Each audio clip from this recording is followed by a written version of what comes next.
২৬-এর বিধানসভা মহাসংগ্রামে বীরভূম তৃণমূলের সেনাপতি অনুব্রতই। তার কাঁধেই কোর কমিটি আহ্বায়কের দায়িত্ব দিয়েছেন মমতা বন্দ্যোপাধ্যায়। দায়িত্ব পেয়ে রবিবার কোর কমিটির সদস্যদের সঙ্গে বৈঠক করলেন অনুব্রত মণ্ডল।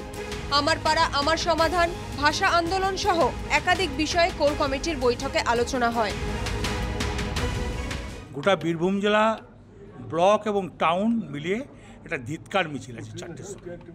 কি কারণে ধিৎকার মিছিল হচ্ছে? মমতা ব্যানার্জির মুখে কালি দেবে। আমরা কোনদিন এতদিন দল করছি, কোনোদিন ভাবি নাই যে আমরা তো আগেও দল করেছি। জ্যোতিবাবু বুদ্ধদেব ভট্টাচার্যের মুখে কালি দেবো কোনদিন ভাবি নাই। অনুব্রতর ডাকা কোর কমিটির বৈঠকে ছিলেন কাজল শেখ, শতাব্দী রায়, আশিস বন্দ্যোপাধ্যায় সহ কোর কমিটির সদস্যরা।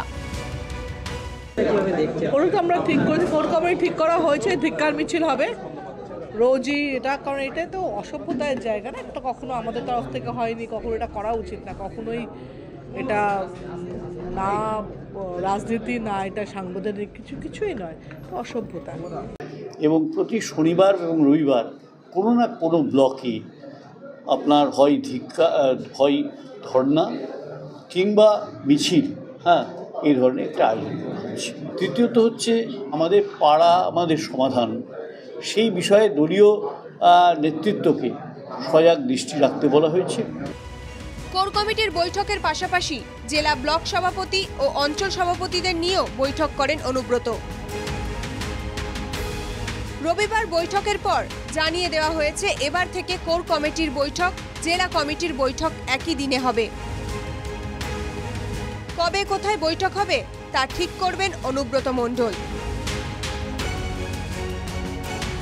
যে বীরভূম জেলায় তৃণমূলের যে গোষ্ঠীদ্বন্দ্ব বলা যেতে পারে ভালো, অনুব্রত মণ্ডল এবং কাজল শেখ তাদের মধ্যেকার ঠান্ডা লড়াই এবং তাদের অনুগামীদের মধ্যে যে লড়াই, তাকে থামাতেই মুখ্যমন্ত্রীর কি মাস্টার স্ট্রোক, তার কারণেই কি অনুব্রতকে পদ, এবং অনুব্রত পদ পাওয়ার পরই নিজের ভূমিকায় দেখা গেল তাকে এদিনের এই কোর কমিটির বৈঠকে। বোলপুর থেকে শুভদীপ প্রামাণিক, NKTV বাংলা।